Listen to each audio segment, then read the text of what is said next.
You're telling me that there's not a sick and twisted part of Nintendo that would be like, guys, wouldn't it be funny if we announced the Switch 2 at opening night live? Well, now there's a sick and twisted part of me that wants that to happen. I feel like the actual Nintendo decision wouldn't even be opening night live. It would be on, like, just the show floor. It's just in a glass box somewhere on the show floor.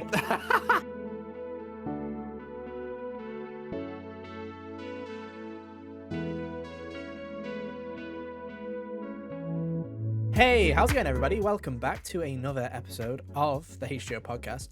I'm one of your hosts today, Ethan, and joining me as always are my good friends, Kyle. Hello. And Hunter. How are you doing? Oh, I'm doing just swell. We lied. We said you weren't going to be here this week, and we told. We said I might not be here. Yeah. This We're week. we're potential liars. We're basically liars because we were assuming the worst, but here we are. We're recording this one super early. Because me and Cal, we can't do it without you, Hunter. We can't do it because me and Cal can't come up with an idea between us if there's not a game coming out. It's just not possible. So we needed you here, buddy. We needed you here. Yeah. And neither of us want to watch Jeff Keighley's show this week. That's next. True. It's next week, right? It's next week. Well, I don't Yeah, know. this is the one I next always week. skip. Yeah. It's So, next week. That wouldn't I even think. help you, unfortunately. It's fine. Yeah. So we're here. We're recording this a bit early. So if some breaking news happened, we're not going to Get talk over it. about it. Yeah, get over it. We're not here. Over it. You couldn't imagine something's going to happen now. You can just picture it, right? Some stupid acquisition or something. Oh, shoot. I can't believe bizarre. Starfield got delayed after going gold. Yeah, I can't believe they delayed it to 2026. But maybe then people will shut up about Baldur's Gate. Maybe just then. You never know. But yeah, so this week is going to be a bit of a weird one. We're going to talk about Jeff Keighley's opening night live. I forgot what it was called, to be honest. So we're going to talk about that. Opening Night Live, yeah. And then we're going to talk about what we've been playing recently. And by we, I mean Hunter and myself, because Kyle's still in the Final Fantasy XIV trenches, and he refuses to talk about his experience. And that's fair enough. Shit's fun. Because He did find an outfit that apparently lets you create me an effigy.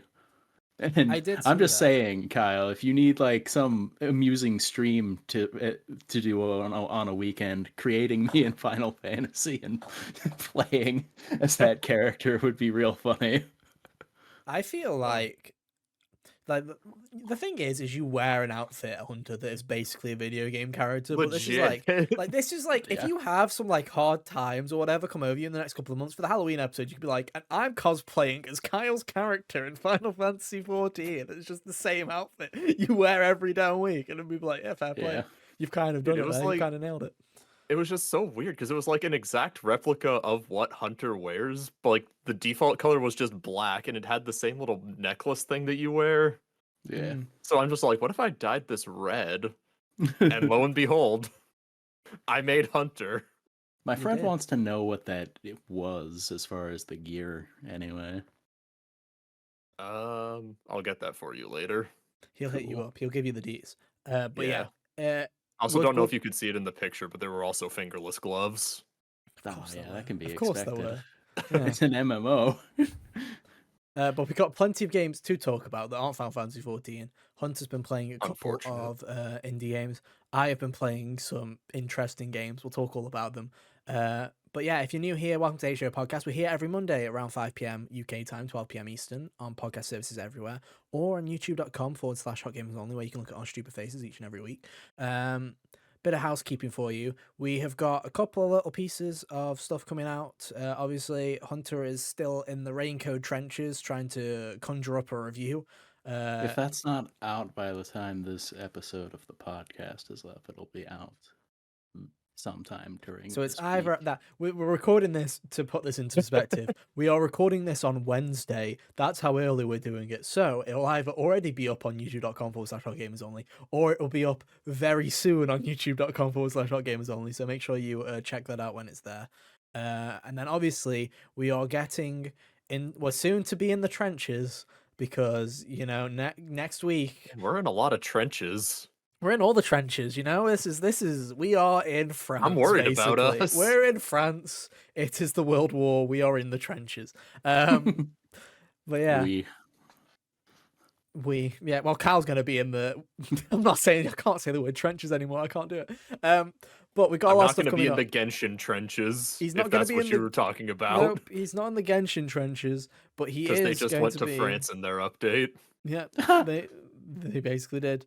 We are going to be playing Armored Core though, and by we I mean Kyle. Kyle will be playing that. So next week we'll have our Armored Core impressions, and then it's just a roll. After that, we've got Sea of Stars, we have got Starfield, we have got Mortal Kombat, we have got too much stuff. Assassin's Creed's bumped up a week, which is nice. Thank you, Ubisoft. That gives me time to actually play it. We've got so much stuff to talk about in the next couple of weeks. So make sure you're subscribed or following us on podcast services so that you can keep up to date with all of our opinions and all that junk, because that's what we're here for, baby. So make sure you're subscribed. But yeah, I mean, with that out of the way, let's just dive straight into it with our first topic of the show this week. And it's a big question, really. And by big, I mean it's like it's as big as we can get because it's a bit of a filler week. Does anybody actually care about opening night live? And the reason I say this is because quite literally 20 minutes ago, before we started recording, was it you, Hunter, that reminded us that there was a thing happening? Someone said it, and I was like, oh yeah, I that's a don't even thing. think I said it, which is the funny It might have part. been me. Yeah. Ah, well, someone That's how did. forgettable the show is. That's why it wasn't on the show. Yeah, but oh, you mean this show? I was like, how dare you? How dare you blaspheme about our show? Um, No, but I'm yeah, blaspheming Jeff. uh, He's valid. my mortal enemy, Valid. and he doesn't know I exist. Just the way it should be. That's the spirit. But yeah, because the thing is, right, is everybody knows if you don't know what opening night live is, congratulations, you've never had 2 hours of your life wasted on a Wasted. on an August afternoon every year, like I have. It's essentially Jeff Keighley's third show. It is kind of the runt of the litter because nothing ever It happens. really is the third show. It is the third show because I feel like most of the time it's always the big announcements at these kind of shows, opening night lives. They're never great. It's always stuff like Dead Island 2 or Saints Row, and it's never big IPs. Or if it is a bigger IP, say like Saints Row, it's in its dark days, so it doesn't really count anyway. So it's really weird Yeah. because it's Yeah. like there's always like one or two things that are cool. Like we had the Death Stranding PS5 port announced at this a couple of years ago. Cult of the Lamb was Cult shown of the off there Lamb. for the first time, I believe. Um, And so it's always, like I say, it's always the kind of the small show, the one that nobody really cares about. But the reason that I kind of wanted to bring this up was because it seems like even Jeff Keighley doesn't care about opening night live this year, because recently he has gone down as saying, and I quote, "It's a Jeff Keighley says this year's Gamescom Opening Live is less about announcing new projects," which is a bit interesting. He's basically saying that uh it's gonna be showing upcoming games that definitely haven't seen enough of, like Alan Wake 2 and Assassin's Creed Mirage, two games that I don't think we've seen enough of, to be honest, because my god, they're everywhere. They just, like yeah. Jeff has these same games that just keep showing up at all these fucking shows. But it seems like there's going to be no big announcements, and it's just going to be a bunch of re-reveals, gameplay trailers, I'm sure hype trailers. They need to get those Assassin's Creed trailers out somehow, and this is how they're doing it. Yeah, So I guess so. But like that's the thing about this show is even if it was like new announcements, they're never like they never feel substantial anyway. it's true. You I know? mean, you've got a Like point. Dead Island 2 insisting upon existing after so many years was funny, but really who cares? I think the thing about Dead Island 2, and I don't want to, like, I don't mean this as like an offensive point, right? But I feel like everyone made a big deal about Dead Island 2 because it was in development hell for so long.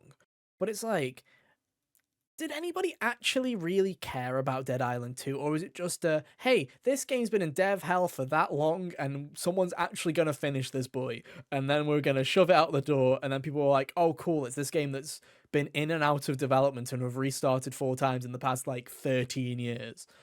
So it's Yeah. like, "Okay, cool, interesting." I don't know anybody that ever really played the first Dead Island. I think my dad bought it like when it came out. Did you like the first Dead Island? It was a fun enough time to play with my older brother. You know, we got up to fun shenanigans. I remember the collision physics on like boxes that you could pick up and throw was funny. So we like had a jousting match on this platform one time where we just threw a box at each other until we knocked one of ourselves Oh my off. God, this It game was came real out in funny. April? Yeah. I thought it was a January game. I did not think I thought we'd had longer Or since like then. That's crazy. friendly fire would be turned off automatically when you link up with someone, but for some reason, for actual fire damage doesn't have an allegiance. So if you like threw a Molotov cocktail at your party member, you could toast them still. So by the Fire end, doesn't yeah, have an allegiance. so by the end of May, it had sold around 2 million, which is quite decent to be honest. That's more than I expected for Dead Island 2. I mean, it's one of those things where it's an IP that I feel like normies would, pick up. It's just like no one cares, and I don't think anyone's gonna go, "Oh well, here's the yeah, thing: is like out of I all really the need a normies third that I know, one." I don't know a normie that's played it. Like it's weird to me. But stuff like that is kind of, you know, just it's insignificant to me. It's like it's a cool thing, but I don't really like. I'm not that interested into it. It's like, they've already said you've got stuff that they've shown off before, like Assassin's Creed Mirage, like Alan Wake 2. There's like I can't even think of anything that would come to mind where it's like something that's announced, right? The only thing that I can think of, which is something that's announced that people would actually like go crazy for, is Elden Ring DLC. And I think there's no chance in hell that Elden Ring DLC shows up at the European press conference of opening night live at Gamescom. Yeah, There's no certainly chance. not. Yeah. Like, yeah, the chances of that are slim. Like, I wouldn't be shocked if, because Eliza P has shown up at this show before, so seeing another trailer for that wouldn't be shocking. But like, people who are interested in that are already interested in it at this point. It's going to be stuff like, it's going to be your standard stuff, right? It's going to be stuff like, you might see Sonic Superstars. That might be something that shows up. Helldivers 2 might get a release date. That seems like something that Sony might just chuck out because, hey, give Jeff a free pass. Here you go. Have the exclusive that we're releasing that a few people are interested in, I'm sure. But it's kind of a smaller kind of deal. Like I say, I can't think of that many games really that are announced that could be in this show, right? There's a few, but it's like all the big games are not going to show up here. They're probably going to show up at the Game Awards, unless like you by some miracle Square Enix is like, hey guys, we're really pushing for that early January for Final Fantasy VII. We really need to start we need to get those dates out now, which again is not going to happen at Gamescom Opening Night Live. It's just not. I feel like Square would just publish a Final Fantasy VII trailer on its own before giving it to an opening night live show. I feel like Square Enix would be more likely to go, we are pleased to show the box art for Final Fantasy VII Rebirth coming to PlayStation 5 on date. Not even a trailer, just the new box art, and go, there you go. Yeah. Jobs are good. And it just, See like you in I say. January. Yeah. It just, like I say, there's just nothing that I Like- can really be excited for. Or like, or if it is technically a big game, it's something that like Mortal Kombat's been throwing out its character trailers left, right, and center for the past few months, and I could see that showing up at one of these. But like, there's been like 5 of those in a month and a half. So Yeah. I mean, like, they showed even off show- like 4 characters at Evo alone, all in one trailer. I mean, Yeah. they've already shown off the season pass for the first wave Yeah. of characters pre-release. I don't know how many more trailers these guys can have. But there's I feel other like I stuff. constantly find myself saying that about fighting games and their like roster reveals. Yeah. It's interesting, right? I feel like there's, like I say, there's a couple of things, but it's like I feel like big hitters. Starfield, I think that ship sailed. I don't think we'll see something for Starfield. Same with Spider-Man. I feel like ship sailed. We're moving on. Spider-Man will come out and people will buy it. Nintendo is Nintendo. They will do fucking nothing. Or they'll just go, hey guys, we love Europe. Switch 2, which is like you've got to roll the dice, 50-50 chance from Nintendo because you know what they're like. Yeah. You're telling me that there's not a sick and twisted part of Nintendo that would be like, guys, wouldn't it be funny if we announced the Switch 2 at opening night live? Well, now there's a sick and twisted part of me that wants that to happen. It'd be really the funniest funny. part is It'd be funny. I feel like the actual Nintendo decision wouldn't even be to announce it at like opening night live. It would be on like just the show floor of Gamescom. It's just in a glass box somewhere on the show floor. Not even like not even in their booth. It's just like just a random box somewhere. Just like anyone can find it.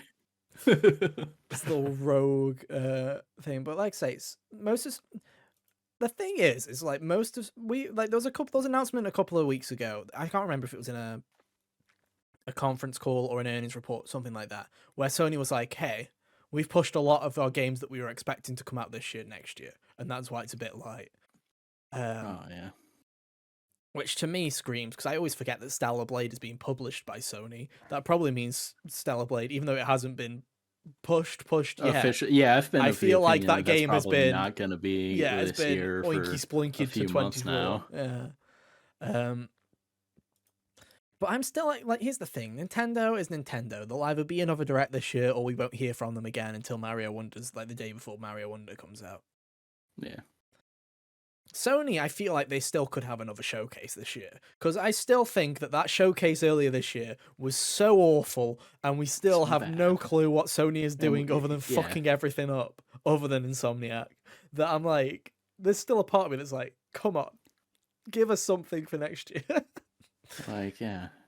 What about the people who thought that Fair Game $sign was less than impressive from the showing that you gave there? People laughed at like Foam Stars, but yeah. But after Jeff Keighley's little Play Days thing, everyone was like, actually, Foam Stars is pretty fun. I'm like, well, great. Even Foam Stars got more praise from the public than any of Sony's games as a service that they announced so far.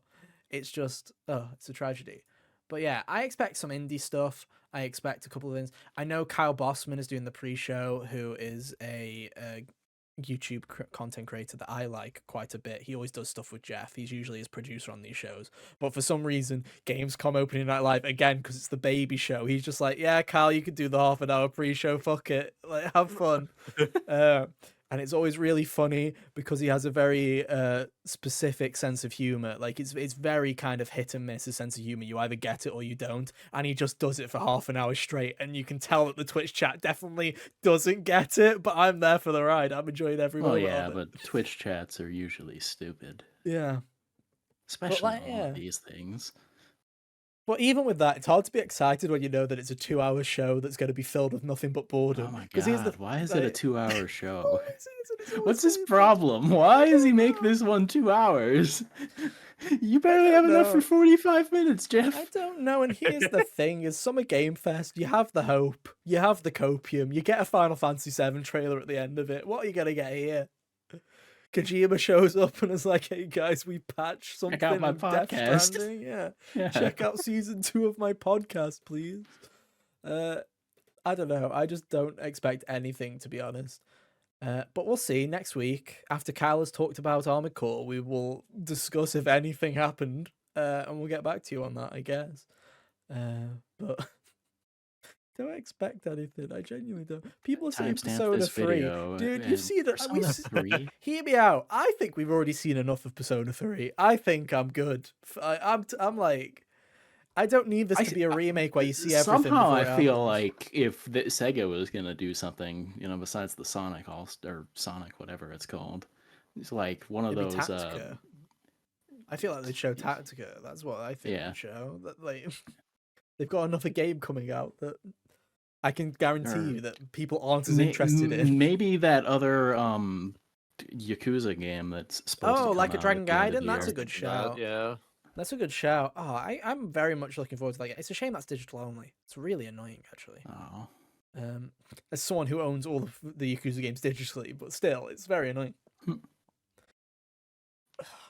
There's still a small part of me, Hunter, because they brought the cabaret mini game back in Gaiden. There's still a small part of nice. me that goes, guys. Some say that Yakuza 3 through 7 don't exist, and we go straight to Gaiden. Like, there's a part of me that's like, that's a theory, but I think my canon timeline is Yakuza 0, 1, 2, and then whatever this fucker is that has the cabaret mini game. That's my timeline, and I think I might go for it. We'll see. November's too busy. I can't, but I can dream. But yeah, we'll keep you updated on everything Gamescom if anything happens. We'll see. Who knows? I don't. I can't. Timestamp this part of the show and post it in the next video when we forget to talk about Gamescom at all. Because nothing happened, like it Yeah. likely will. But hey, it's all fun. It's all games. But you know what wasn't fun? Let's talk about this next. My PS5 died. Let's get a rest in peace. This happened. R.I.P. This happened last week, but I didn't mention it in the podcast. It had already my PlayStation had already died last week, but I didn't mention it. Yes, guys, it's unfortunate that my PS5 died, and I just want to talk about it, to be honest, because the PS5 beta firmware killed it. So basically, everybody else is sitting there going, "Oh, look, guys, we can turn the beep off on our PS5s now. We can make the beep quieter." And I'm like, me changing the beep killed my PlayStation. Not Like, clickbait. PlayStation was like, you want to turn the beep off? Well, you'll never turn your system on again. Yeah. What if I Like- turned the disc reader off? But no, here's here's what happened, right? Is basically I launched the beta up. I was on 3.0. It was all fine. I'd been playing Gotham Knights the night before. We'll talk about that later. That's what actually killed it. The Gotham Knights disc was technically the disc that killed my disc drive. We'll get to that. But I'm just sitting there, and then I remember it was Wednesday. I'm like, oh, Spider-Verse came out, and I pre-ordered it on iTunes. So I was like, oh, that's sick. I want to make sure that I just wanted to double check. I was like, is it on my Apple TV? I'll go and use the Apple TV app on PlayStation 5 to go and check it out. So I press on the Apple TV app, which I rarely do, and it's like, oh, it's like you need to be on the latest system software for this. I'm like, that's weird because I'm not even on official software right now. So why do I need to patch it to watch Apple TV? But I was like, fair enough. What's the worst that could happen? I press the button, the PlayStation shuts down. And you know when like your PS5, it goes to the weird screen that never displays in the right resolution. That's like the JPEG was like installing, and it's got the install. Oh yeah, where it's like back from the PS3 era of Yeah. screens. Yeah, 100%. And the first thing that was off to me was that the image in the background was a crispy 4K, and I was like, that's suspicious right there, dude. This usually looks like shit. What the fuck's happening? I kid, but it went through, and then it shut down because your PlayStation, once you've installed it, it shuts down and it restarts. The problem was it shut down, it restarted, the disk drive started spinning like crazy. Then it shut itself down again, then it turned itself on, and the disk drive started spinning like crazy. And then it shut itself down, and it just boot looped, and it kept doing that for 2 minutes, where you could just hear the disk drive was not having a good time. It was going, and if you've been here before on the show, if you look at my PS5 first impressions, if you look at everything, my PS5 disk drive has always been shit. It has notoriously been shit. It was not. I had to have it horizontally because if I had it vertically, it like ripped into the disc, and it was like really loud. So I've always had a terrible disk drive, and this boot loop that happened. It eventually got out of the boot loop. I don't know how it got out of the boot loop, but it did. But after that, that was it. Rest in peace, the disk drive. It just didn't work. Miraculously, Gotham Knights lived to see another day. At first, I thought it was just the disc had died, and I was like, "Oh no, not Gotham Knights!" It couldn't even take the biggest evil with it. We'll get to Gotham Knights. My impressions on that are interesting, so be sure to stay around for those. But yeah, so my disk drive is dead. So I have the honor of being one of the rare people who has a PS5 digital edition with a hump. So, it's pretty cool. It's great. I love it. It's great. So I did what every privileged person in their 20s with no regard for money does, and I just bought another PS5, and there we go. Um, I'm gonna try and repair Capitalism. it, but I'm going away, right? And it's like repairs Yeah. take a month, and by the time I send it out, you can guarantee it'll try and they want to send it back when I'm away, and it just doesn't work. And also, Sony, robbing bastards, their shitty software that broke the drive, and they were like, I'm sorry, your PlayStation 5 is out of warranty, so can you please give us £260, not dollars, pounds, to repair it? And I'm like, fuck you. PS5s Yeah. are on sale in PS5s are on sale in Europe at the moment, while in the UK, they were like it was £400 for a new one, and it came with a game. So I got a copy of Ghost of Tsushima, which is worth 40, so it was 360. So it was like, who the fuck? Why the fuck would I give you 250, £260 when for £100 more I can get a brand new one? Why the fuck would I do For that? US folks, that's $330. Yeah. And the PS5 is currently on sale, was on sale in the US for 450. So again, it's kind of a similar deal. Like, oh, they fuck. And here's the thing: I went on the website, they said that. I called them up, they were saying that. I'm like, fuck you, and they're like, no, we're serious. And then this woman on the phone, very nice person, but also she had like she did. I could hear. I know I couldn't see her, but I could hear the shocked Pikachu gif as I said to her, "Nah, I'm not gonna pay that, thank you." Like, because they were like, oh, they were already signing my life off. They were like, sign the dotted line. I was like, nah, I think I'll head out. Nah, I'm I'm good. good. Yeah. What? I'll just suffer. Yeah. So I've been looking around. You can have another repair. Most people, like third parties, will repair them for about 100, 120. So my plan is eventually to get this one redone. I guess the moral of the story, guys, is don't use the beta firmware. Not worth the hassle. Dude, like the regular update happened shortly Mhm. after that it happened to you. Yeah. I was mildly paranoid that So even was though I. I wasn't on the beta thing, that my PlayStation's disc would just suddenly not work Well, anymore here's the thing. either. Like I said, I've always had a terrible disk drive. It's never been great. Yeah. I can tell the difference because when I put a disc into this PS5 for the first time and it didn't sound like it was going to take off, I was like, "Oh, this is what the PS5 disc drive should sound like. It's not Yeah. that loud. It doesn't get that loud. That's crazy." So I always knew my disc drive was off. I just never thought that it would die like that in a freak accident. So Yeah. yeah. I had a PS4 that had a disk drive that would it never like died outright, at least not while I had it. Um, but it would like just I would have to like fight with it to read the discs pretty often, where I'd just like spend like 20 minutes turning it off and on and putting the disc in and out and all that until it finally accepted it. Oh, And then jeez. I was like, okay, I can't keep doing this. I So I had bought I had a a new Nintendo PlayStation. Wii.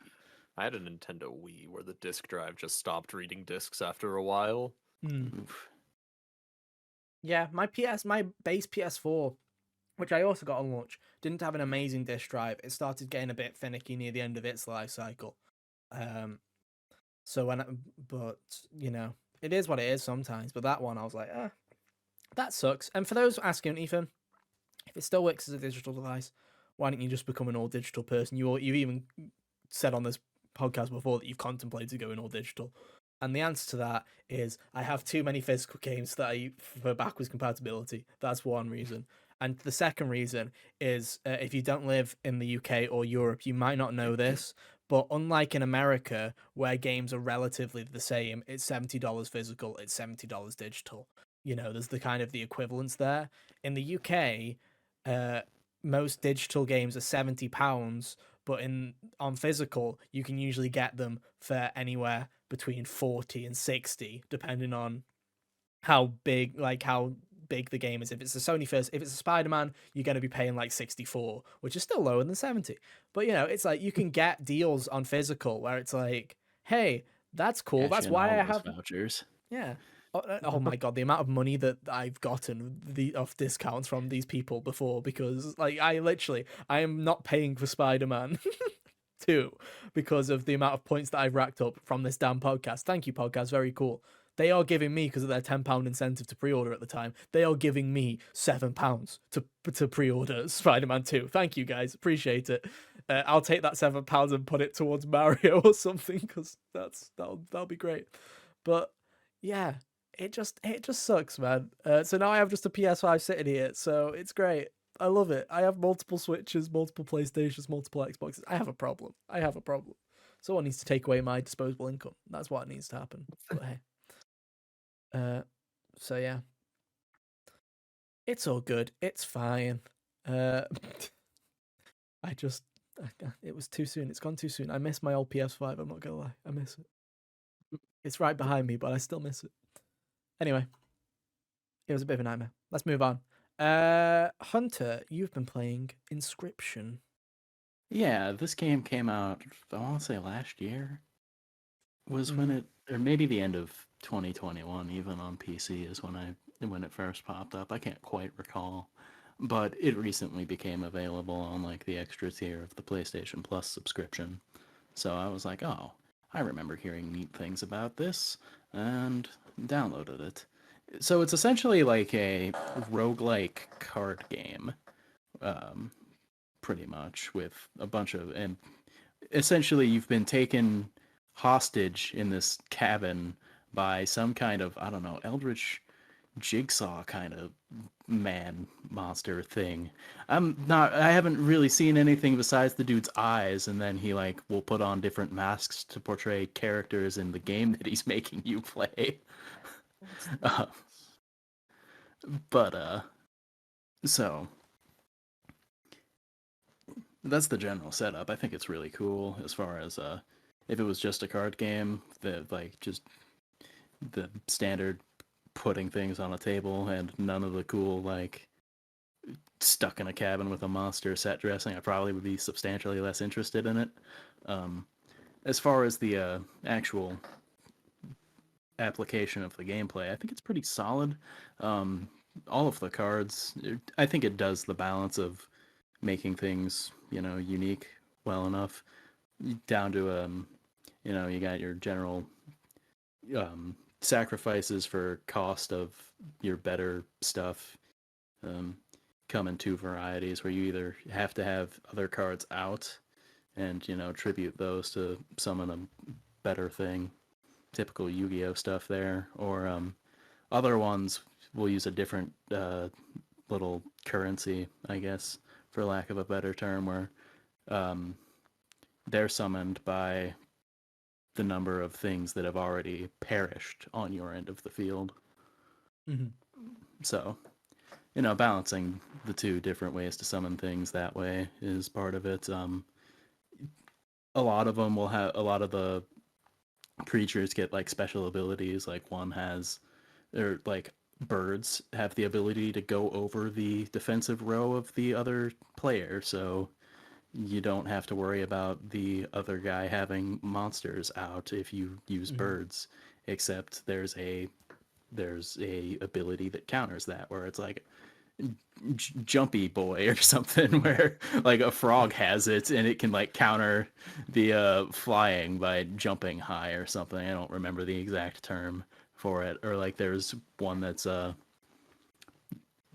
double lane attack, where it will attack to the two forward diagonal forwards of itself instead of in front. And I've been having a lot of fun abusing that one, because juicing up a monster that has that makes life substantially easier, because the way that the win condition is, essentially there's like a little scale off to the side, and if you take 5 points of damage without dealing any corresponding damage to the other person, that is how you lose. So the double attack with like even something like 3 is good enough to, with a power of 3 is good enough to win if he doesn't have anything hit on you. And it's been entertaining as far as that's been going. The other cool thing as far as the whole roguelike loop is when you fail a run, you get what is called a death card, where you can basically take, you don't get to cherry pick exactly your full selection of things, cards that you've accumulated through that attempt, but he'll give you some options between like, it'd be like, between these three things, what do you want the cost to summon this one to be? And then it'll be like, what do you want the health and power for this between these three to be? And then what do you want the special ability of this one to be? And so on. And then you get the chance to run across that death card on your next attempt. And being able to finesse the odds into having something that's free and also like hits for 4 points is something I've pulled off, so that's nice. Mm-hmm. So how far have you gotten in it? Is the real question. So I'm at what I believe is it's being positioned as if it's the final boss, but also, I remember the first time I got to the end of a run in Hades, I didn't realize that it was going to make me play it like 9 more times. So I want to say I'm close to the end, but I don't know for sure. It's an interesting game. Yeah. Like, after I watched the trailer for it, because a friend was asking me about it, I was like, I actually don't remember that much about, who made it or whatever. Like, apparently the developer of like Pony Island, which was one of those, it was like one of the original bait and switch horror games. Was Pony Island, where it's like just this, it presents itself as just this kind of goofy platforming game, and then suddenly it starts talking to you as if it's possessed by a demon. So It's very interesting. I can definitely see where a lot of that carried over as far as the atmosphere and all that goes. But yeah, it's a pretty cool game. It's strangely addicting in a way that I didn't think that I would be so compelled to try again by, the general card playing stuff. But yeah. Yeah. It's not that hard to get a handle on either once you try a few times. Do you think it's scary? Well, no, but I'm sure other people would. Hunter's perception of horror is skewed. Well, the thing about We know this, Inscryption, Ethan. yeah, I know, but it's basically, if you haven't played Inscryption and it looks interesting to you, you should definitely go and play Inscryption. I don't think it'd be so scary that someone who doesn't play horror games but likes card games could like be put off by it. I think it's mildly creepy. Yeah, I can't tell you. I don't want to say anything. I'm good. This is a hard game to talk about. It's a hard game to talk about. Yeah, like this is one where I think I'm kind of happy that I'm not like at the end of it, because potentially I'd be sitting there trying to dance around things that I wouldn't want to say, and right now I'm just talking about the general And I am, atmosphere because and I know mechanics. what because it's like, yeah, because I'm just sitting there. But it's like, I'm not going to say anything, but what I will say is it's a very interesting game. There's a reason why there was quite a bit of buzz around it last year. So if you are interested in that kind of jam, go for it. But it is a card game and it's hard. So you've got to be into that gameplay loop. Yeah, some of the boss fights are actually like properly annoying. The stupid fisherman guy, he has this gimmick where every other turn he'll do a stupid little fishy hook thing where he'll take one of your cards and drag it from your end of the field to his. So you gotta sit there and take your like fodder squirrel cards and just constantly throw those down. Which usually, if you're trying to throw those down, it's for the purposes of tributing it for a better thing. But you can't do that because he keeps taking the squirrels. Yeah. I hate it when that happens. Yeah. Just trying to sacrifice something, and the fisherman keeps taking your squirrels. Yeah, it's the worst. Interesting. Anyway, yeah, check out Inscryption. It's very cool. I don't, like I say, I can't say anything. This is one of those. I'm very annoyed about it. Well, I'm not annoyed about it because I'll never fucking play the game. I'll never fucking play it. You won't catch me. But I'm also very annoyed because it's one of those games. It's like Heavy Rain or something else where somebody ruined it before I even had a chance to even figure out what the game was. You know what I mean? Like, Yeah. for example, Heavy Rain. I never played Heavy Rain because the first thing I learned about Heavy Rain ever was what the ending was. Heavy Rain I Cowley also basically. I also had Heavy Rain is Heavy basically Rain a murder spoiled. mystery, and the I know first what thing I Heavy learned Rain about, is. yeah, well, yeah, but yeah, David Cage. yeah, David Cage, Yeah. Yeah, murder mystery, and the first thing I heard was Jason. the first thing I ever saw. Yeah, the first thing I ever saw about it was basically just a tweet that was like, "This is Heavy Rain, and the killer is blank," and I'm like, "Great, thank you for that one. Appreciate that one. Salut, Twitter user. Appreciate Like, you." Uh, honestly, they did just save you the trouble because I don't understand how this game. Like, I guess it must have just been the era that it came out in, but David Cage has always been a hack, and this game is not an exception. Hey, I will always defend that 1/3 of Detroit Become Human. There was a good third there. There was a good third there. Okay. Connor, the android sent I by feel like Brian CyberLife, if he had Deckard had his and own Clancy game, Brown did a great job in that yeah, section. I they just did think the the best last that they couple of could. sections are lacking. But Heavy Rain, I don't understand how it got the nods that it did. Well, I'll never give it a chance because I already know what happens. So Yeah. unlucky, David Cage. It'll be one of 3 forever because I'm not playing that Star Wars game either. No. I'm Never. good. And it's not I'd just sooner Star play Wars. Ubisoft Star Wars. I will. I probably will play Ubisoft Star Wars. Saying that though, Ethan bought EA Star Wars and didn't play that either. So it's all good. One day, I Star don't know, Wars maybe Jedi it's just the Survivor. axolotl creature, but I think I am willing to let them sell me on that more. Oh, I'm 100% willing to let them sell. Well, here's the thing, Hunter. If someone put a gun to my head and was like, Ethan, you have to either play that Star Wars Ubisoft game or that Avatar Ubisoft game, I'm like, absolutely, put the gun down. I'd play that Star I'd Wars play Star one. Wars twice. Come on. Yeah. Yeah, come on. God. Prediction for something that'll show up at that Gamescom opening live. Avatar, that's a perfect one. No one gives a shit about that. Perfect. No one cares about it. Yeah. It'll probably close the show. With a delay announcement to 2020. With a delay, yeah. Oh my gosh. But yeah, anyway. Speaking of disappointments for many, Gotham Knights is a game I played finally.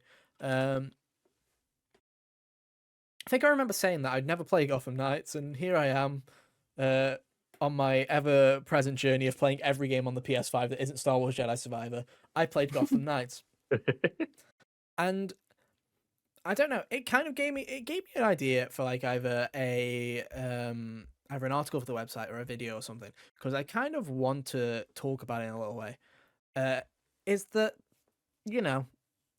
Gotham Knights is the definition of like a 7 out of 10 game, like a 6 out of 10, 7 out of 10 game. It's a game where if someone was like, "Oh, it was Gotham Knights," it was fine. Like that's the definition of a game we're talking about here. But sometimes, and I feel like we need to, as people in the year 2023, we need to play more 7 out of 10 video games. And what I mean by that is I had more fun with this 7 out of 10 video game at times than I have done with 9 out of 10 video games over the past couple of years, because I have kind of, and I feel like we've done this a lot, and I feel like people do this a lot just in culture in general, with so many games releasing, everyone just looks at, okay, what are the top 10 that came out? We'll play the top 10. What, that game got a 90? Cool. Because it's like, the biggest comparison that I have is Deathloop. Deathloop. Brilliant game by some accounts for some people. That got a really high review. I played it. I fucking despised it. I absolutely did not enjoy Deathloop in the slightest. And it's like Gotham Knights, loathed by critics. I had more fun than I did with Deathloop. It's like one of those things where it's like sometimes you don't need to play this highly regarded piece of perfection. Sometimes you just want some junk food, Sometimes you just want to go, hey, I kind of want to just fly around as Batgirl and beat some people up in some fucking mediocre combat system that doesn't require much effort. And it's just like, sometimes you just kind of want to eat that junk food, feel shit afterwards, but move on with your life.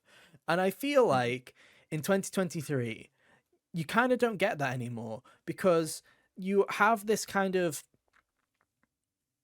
area of gaming where if it's not an 80 or a 90, there's this pit that I just like to call the 7 out of 10 pit. And the 7 out of 10 pit is basically an area where all the broken AAA games and the indies that didn't get a spotlight go to live. Like, that's their little home. Basically, if you're an indie game that didn't get found out, you go in the 7 out of 10 pit. It's the or THQ Nordic pit. I feel like right. Another point is, I feel like the games industry has their review scaling all wrong. I feel like we give way too much stuff 7 out of 10 because why we don't use this bottom half of the scale. We don't use the 1 to 5 here. Why don't we? Why is a Yeah. game like Cyberpunk, which is a broken, glitchy mess, a 4? Why are we? Why is this the scale? That should be a fucking 1. A THQ Nordic game should be about a 4. A Because Gotham Cyberpunk Knights is had a hype behind 6. it. Yeah. I just think that it's stupid. I feel like the whole review system is stupid, where it's like you have these 7 out of 10 games where Saints Row and Gotham Knights and Chris Tales all live in the same fucking boat, and there's nothing That's hideous. there is nothing that is the same about these video games. There is nothing that it's like there's no consistency in quality, there's no consistency in like anything where it's like, you know, Honestly, 7. It's a 7. They choose 7 out of 10 because it's the number that most represents a question mark. You never know what you're actually gonna get from a review. It's a 7 and out of that's 10. why I mean that you should play more 7 out of 10s because there are some like here's the thing, like Chris Tales is a great example for Hunter. There are some games where critics will give it and it'll just end up in the average section of the pit. It'll end up in a 70. It'll end up as an average because critics are divided. Some will I love love it, some will that hate game. it. We get in the middle. Yeah. Hunter absolutely adores it. That's why I'm suggesting we should play more 7 out of 10 games because there might be something in that 7 out of 10 pit that you end up liking a lot. Coffee Talk 1 is a 7 out of 10 video game according to That critic always scores. baffled me so much. We need to Especially play more because 7 like out of 10 games. because 2 didn't do much different and it's mystically reviewed 10 points We better need to on play aggregate. more 7 out of 10 video games. We just need to Raincoat is in the 7 8 out of range. 10 kind of range. Yeah. Yeah. And it's like, I just feel like as a culture in the past 3 to 5 years, we have switched kind of gears. About 5 years ago, a 7 out of 10 used to represent a, hey guys, deep discount, you're going to have a good time, right? That's like where we're sitting right here is maybe not a launch, but straight away. Now a 7 out of 10 is we send it off to die, we shoot it and we salute, and that's about it. Don't play any play of that it unless garbage you get ever it for again. basically free. Yeah. Mm. And I'm just like, I feel like we need to stop doing that. And so it's like, I have come to the opinion now where I'm like, because here's the thing, Gotham Knights. Is Gotham Knights worth making this hullabaloo about? No, it is a 7 out of 10 video game. It very much is. But I had enough fun with it where I'm like, you know what? For the £10 I paid for it, about $15, it was worth the investment. I had enough fun with Gotham Knights to say, hey, it was worth that money. I had fun.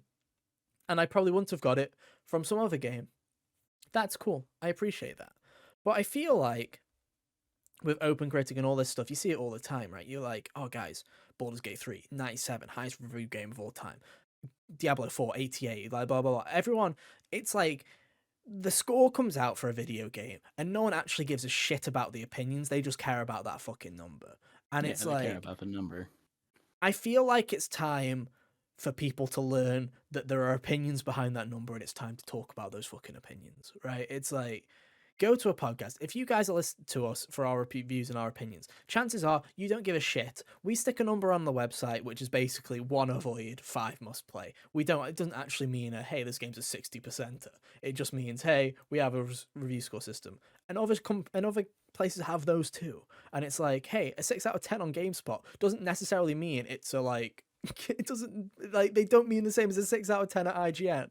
It's like, Sometimes they don't even mean the same thing at the same site because different people review it. yeah.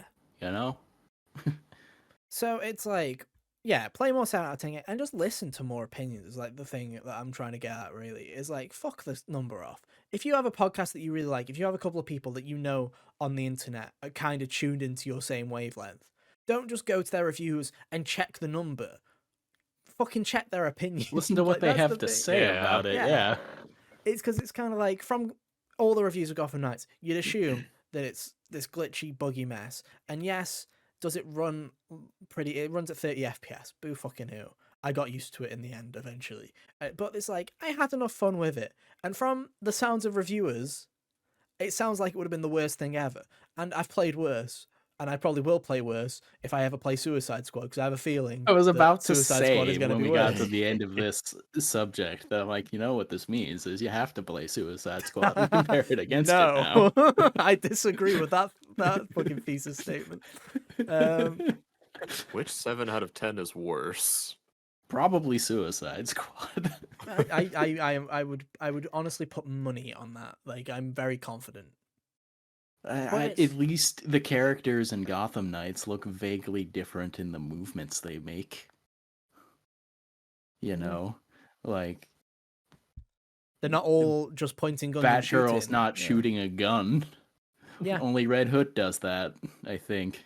Yeah, and I do want to say the story for Gotham Knights was shit. I do want to say that it was very bad. It does what you think it would do, but the gameplay was fun enough, and I enjoyed the characters. It was fine. But like I say, I just think that it's like, hey, we put too much emphasis on that number. Play more 7 out of 10s, because these 7 out of 10 games, there seems to be, like I say, why Deathloop gets like a 90 and everyone goes, universally, great game. And then someone else goes to something like Chris Tales and goes, universally, we're feeling mixed on this. I'm like, it just feels weird to me. It's like, why? And like, I do agree that it's also just better for your ability to form opinions. That 100%. Not playing the top end of everything all the time will give you some clue on what the really good stuff does really well. It's like after one of the things I constantly said after talking about Scarlet Nexus when I beat it was its combat pacing, the way it paces out encounters, is bad. And that's something I never even really thought to give Devil May Cry credit for before, until I realized just how bad it could be with other things, you know? Yeah, it kind of, it annoys me, the idea, and it's like, it's 100% a social media thing, it's 100% an internet thing, but you've got all these accounts, and trust me, I block all these fuckers. If you are a PlayStation or an Xbox fanboy, you're getting on my fucking block list, because I'm sick of them. I'm sick of the I don't know, what game should I give an example to that came out recently? Final Fantasy 16. We'll use Final Fantasy 16 as an example. Also, I don't know why my webcam is super laggy. I don't know why. Should I try and fix it? Shall we try and fix it, guys? Watch this. Watch how the sausage is made. Boop. Boop. Okay. There we go. Hey, there we go. Perfect. We can do that now because you won't crash anymore. It's great. Oh yeah, that's true. But yeah, it's like, we'll use Final Fantasy example, and you'll see like Final Fantasy 16 review scores are in, fire emoji, and then it's got like IGN 10 out of 10, blah blah blah blah blah, Metacritic opens critic 86, 87, and then everyone's like, poggers, fuck you Xbox, suck it. I'm like,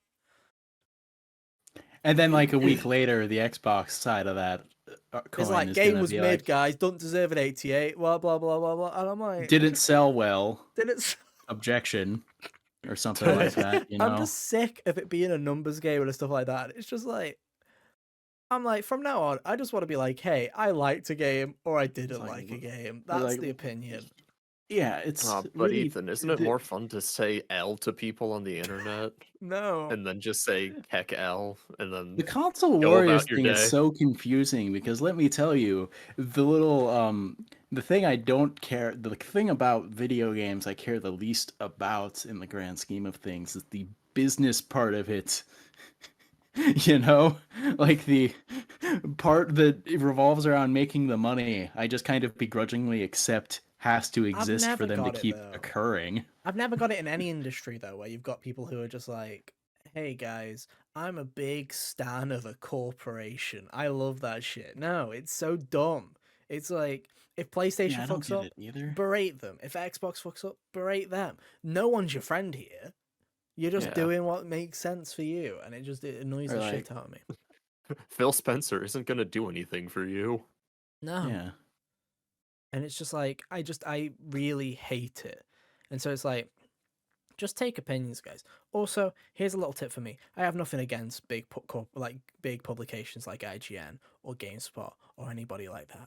But if you really want to get an opinion on a video game, go to some YouTubers Go to smaller places that just have 1 or 2 or 3 people, because my god, their opinions are so much more clearer because you know the fucking person.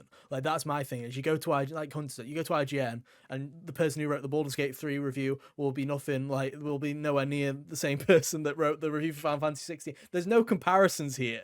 It's just like, it's hard to get a gauge on if you're gonna like a game if you're just taking it from random fucking Joe that you don't even know. Joe could be a big fucking fan of Devil May Cry and you don't know that, and you might not like Yeah. Devil May Cry, and there's no reason for Joe to bring it Yeah, up. so like, yeah, there'd be no reason for Joe to bring that up in the Final Fantasy 16 review. But it might be a massive impact on why you might enjoy it. Anyway, Yeah. it's weird. All I'm saying is, hey, there's only a 1 in 3 chance one of us wrote our reviews. Like, comment, subscribe, guys. You know, that's what I'm saying. That's what I'm saying. You've got a good That's chance the it's spirit. Hunter. Yeah. You had a very good idea of my opinion, the swath of my opinions. It's like an 80-10-10 split for us. I was Yeah. gonna say it's like a 2/3 split where the the 1/3 is split between the two of you. Yeah. Right. I'll have you know that as of year 4 of and I will count Kyle's Octopath Traveler 2 review in this year 4. It was technically just beforehand. It was like the week before, but I will allow it. We'll let it in. I'll have you know that I have written 3 reviews this year at least. 1, 2. Yeah, I've written 3 reviews. Good That's job. pretty good. It's 1, 3, whatever. Hunter's on 6 million. But hey, it's not 1, a 2, competition. 3, 4. He's only written 5. 1, 3, 5. It's all odds. Potentially gonna 6, depending on What are you gonna the rate? status of the Yeah, true. Raincoat review. True. Right, let's move on. I'm done. I've made my point. Play more 7 out of 10 games, dude. Play Gotham. Don't play Gotham Knights unless you Play really like the Gotham look. Knights is the takeaway from this. Unless you really thought, hey, I feel like If I you're want to interested in it, then go you're ahead. interested It's in it- deep enough at this point. Come on. If you are Honestly, interested in there's Gotham merit to Knights, I playing can tell bad you games. there are worse ways to spend. And also, by the way, the main story of Gotham Knights is only like 6 hours. It's really short. So Oh, know. good. There's only so much psychic damage they can inflict. yeah, so if it's Freeze makes weather available now. for $10, there you go. It's a good night. It's a good night or two. Yeah, it's interesting. It's interesting to say the least. I played Batgirl for those of you, and I realized that I talked about Gotham Knights without actually talking about Gotham Knights. It was fine. It's a That's the way to generic talk about open Gotham world Knights, game. truthfully. I played as Batgirl because she played the most like Batman, and also everybody else. It felt wrong playing Red Hood. Playing a guy with guns in a Batman game just kind of felt, and it was like, don't worry. They did like the can't remember what I'm trying to think of the comparison. The Batmobile tank. Yeah, the shooting. Batmobile tank where they're like, he's using rubber bullets, guys. He's knocking them out. He's not shooting them with real bullets.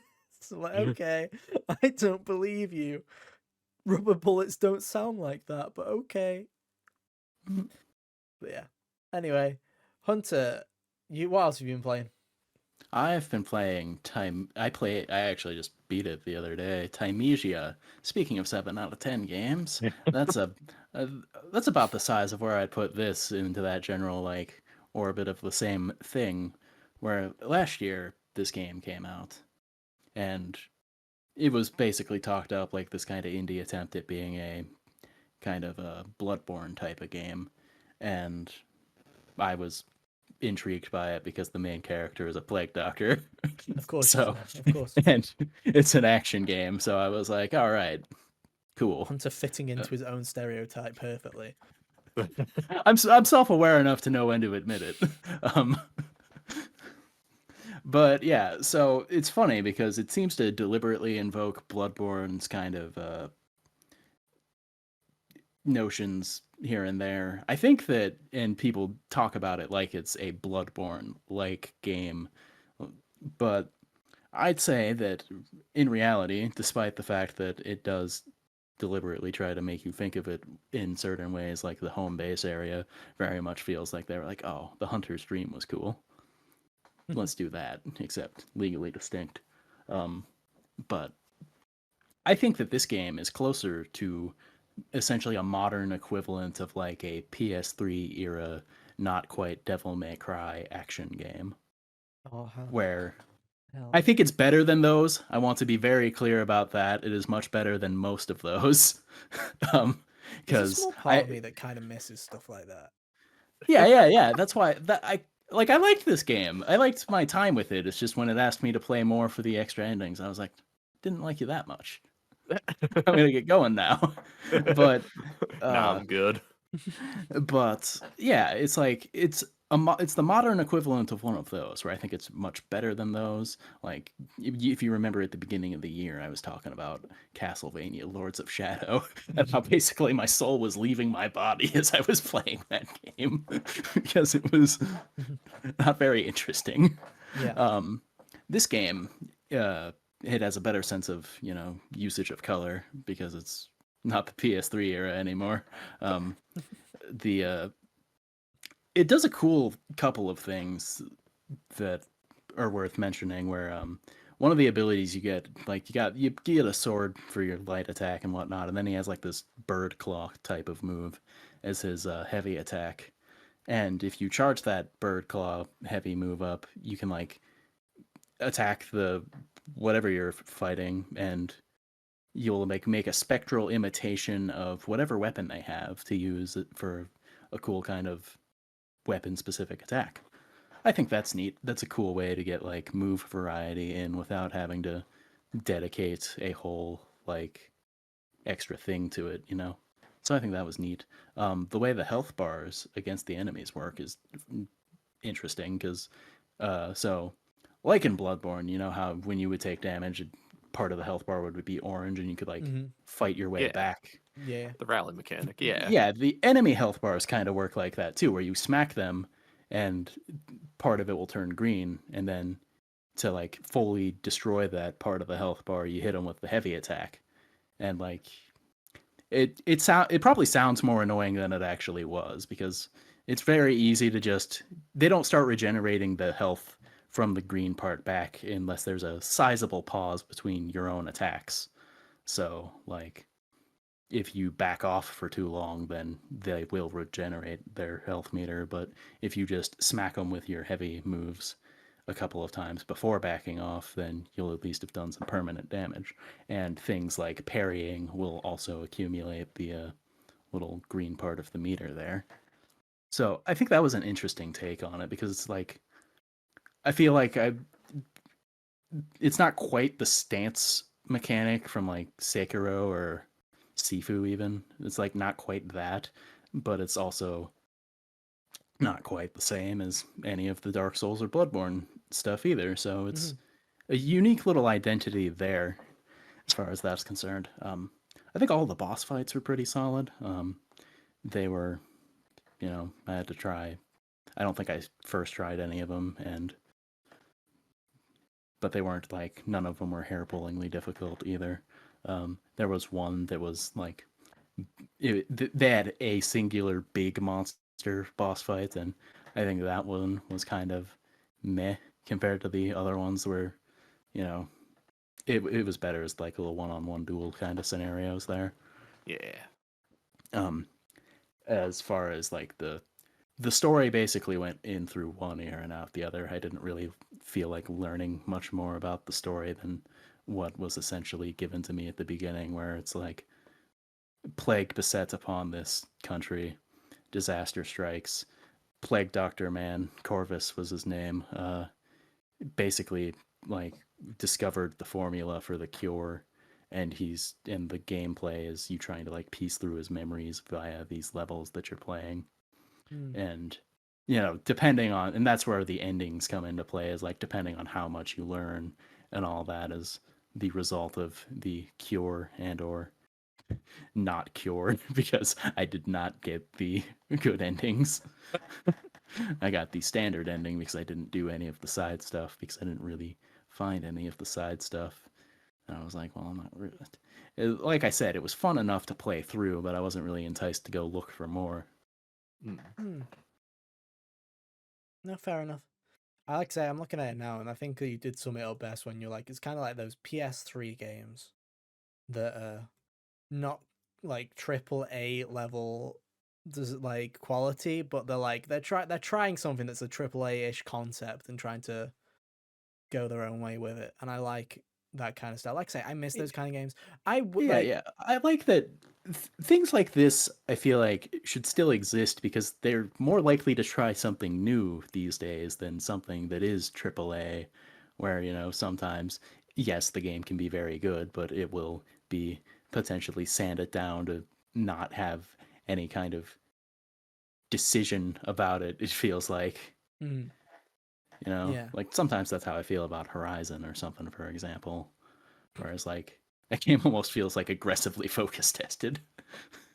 Oh, 100%. I like Horizon quite a bit, but I can also say that is the definition of the almost the The Disney AAA mentality checkbox. of checking those boxes. Do we have everybody represented, and do we have everything included that we need to, and do we have everything for every demographic? And I'm like, this game feels like a focus test in good ways, but also that also sometimes leaves a lot of characters feeling just kind of bland, and some things like just kind of feeling like, hey, we exist, and it's like, well, we could do more here.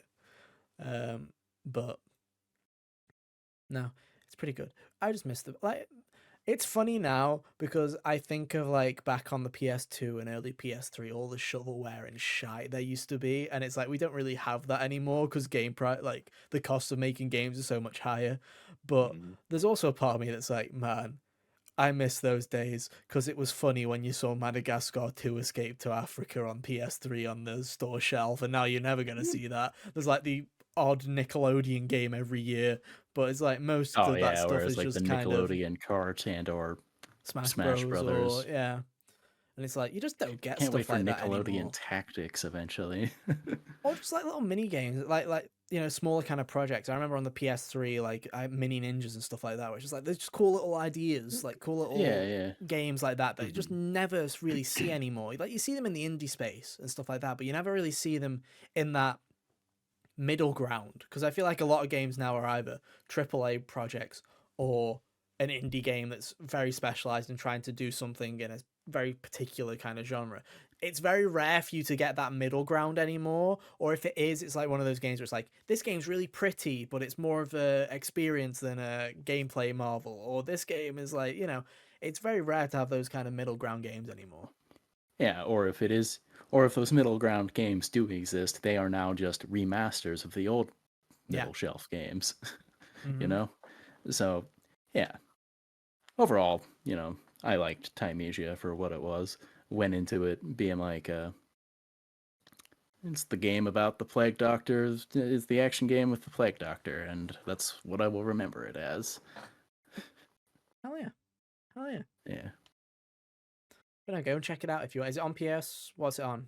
Yeah, that's Is it on the on Steam? PS Plus subscription thing too. That's how I ended up Oh, playing it. so it's on the PS Plus, whatever, So extra. yeah, and I suspect it's on like it's probably on Xbox too, but It's on Steam. everything. It's on Switch as well. Really? Apparently, maybe Really? not play it though. Yeah, it's apparently. It's a cloud version on Switch. Yeah. Oh, Oh, pause, good. chow. Mm, Joining Kingdom Hearts in the glory days on Switch. classic. And Resident Uh, Evil. yeah. Oh well. Yeah. God, man. I just like because obviously Red Dead's coming physical on Switch at some point in October or whatever, and I'm like, this game's already gone down the shitter with how little effort they're putting in it. Do you think they have the final audacity of the Nintendo Switch crime of not putting the full game on the cart for Red Dead? And there's like, it's like 11 gigs, and I'm like, there's a part of me that thinks that Rockstar could do the, hey guys, you've got to download Undead Nightmare. It's not on the Well, cart. if it was just the Undead Nightmare, then I mean it'd be annoying, but I guess fine, No, don't whatever, give them the excuse. Don't give them the excuse. But like, yeah, God knows. That's the beautiful thing, is we still don't know what that thing's even like, that Red Dead remaster. If you guys right now listening, it's Maybe out that'll be now. Mm. at You opening night guys live. know. All we have is the Oh, it's trophy already one. out? Yeah, it's out. It's Oh, go and damn. digital this Friday. I mean, last Friday. Never mind, it's not on opening night live. Oh, poo. Am I doing that thing again where I've just blocked the screen? I just did that thing again where I blocked the screen. Woo! It's fine. I'll edit it. I don't know what it shows, but it's fine. It's fine. It's the end of the episode Your anyway. social security 108. Ethan fucked up. There we go. Perfect. I love it. I just wanted to check because the trophy list is out, and it is literally, if I remember correctly, Is it just the PS3 trophy list? it's the PS3 trophy Mhm. list, but they did the classic, that is any remaster or just game. Oh, they've removed it. Oh, they've hidden it. Interesting. It did go live earlier today, so I saw it. Oh no, there it is. Found it. It's basically the PS3 trophy list, but they removed the multiplayer trophies and replaced them with Undead Nightmare trophies. Is basically what they've done. You know, if I actually cared about trophies, I would really wish that games would stop making the DLC part of the game required I for love them. the games that were like, hey, we had multiplayer, now we don't. Always use the, yeah, but now you have to play another 30 hours anyway and play the DLC as You a know what was compulsory weird is option. I remember Dragon Age Origins for some reason just had the DLC trophies integrated into the trophy list. They didn't separate them out yet, and I was like, well, that's weird. Yeah, and I mean, here's the thing, right? Undead Nightmare, brilliant expansion. It's probably one of the best DLCs to a video game, like standalone DLCs that's ever been made. Fucking fantastic. It basically turns a video game adaptation of a Western into a video game adaptation of a B movie horror film, and it's like it Yeah. does a great job at doing that.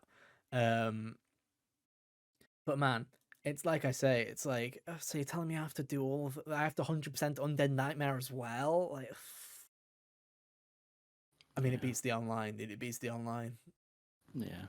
Every But, you time. know, it's your choice. Do you want to pay full price to play it on PS4? Or do you want to go to a used game store, guys, and buy it on Xbox for about $3 and plug it into your Xbox Series X and or Series S and get 4K and the online still works? Your choice, guys. It's your choice because it's the old version of the game. This whole situation's so fucking stupid. Oh well. Anyway, I was going to talk about how I've been replaying Resident Evil, but we'll save that for next week because I'm tired. I have work tomorrow and it's 1:30. We can save it. It's all good. I'm playing Yeah. Resident Evil again. Find out next week why. Wow, what a tease.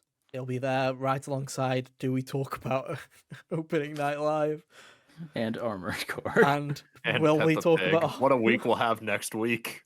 What a week. Armored Core, Jeff Keighley might show up. The festival I'm going to, the music festival, is like the venue has like arcade machines around it too. So Oh, great. Look forward to I'll Hunter's ha- arcade review next Yeah, I'll week. have to go and play a Street bunch. Fighter 3. I'll have to go play a bunch of those to get like a list of what ones were good and which ones weren't.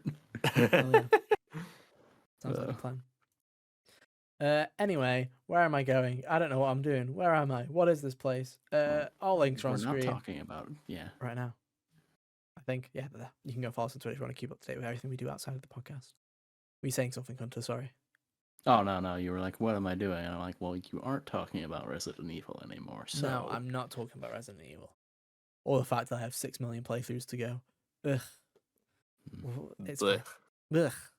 But yeah, and yeah, follow us on Twitter at Hot Gamers Only, or subscribe to us on YouTube at youtube.com/Hot Gamers Only, where you can look at our stupid face every week, keep up to date with everything we do, etc., etc. There may be a Raincoat review out now. If not, it's coming very soon. We don't know. We'll see how quickly Hunter works on that one. But hey, it's there. It'd be if funny you if wanna the go see review it. Why never not? came out and we just gaslight people into thinking that it happened. It was there. You just that would missed be it. funny, You but just I'm in missed too it. deep to just not make it now. Fair enough. Fair enough. I've got into the audio recording part. That's too far. Oh no. Hold on. But yes, next That's week. the point of no return. Next week, Chaos begins. Hope you guys are ready. Buckle up. Armored Core is out next week. We'll talk about it. Jeff Keighley, maybe. Resident Evil, possibly. Arcades, potentially. We'll see. There's plenty to talk about. And then obviously, week after that, Sea of Stars. Week after that, Starfield. Week after that, Mortal Kombat. Week after that, we might have a week off. We don't know. Who knows? It's a long one, though. Right, Assassin's Creed right around the corner. Spider-Man right around the corner. Mario will have a wonder at some point. there's a lot to come. So it's definitely And an better for the RPG. show that Sea of Stars and Starfield are separated. But if it was the same week, the episode would be Sea of Starfield. It might still be. Who knows?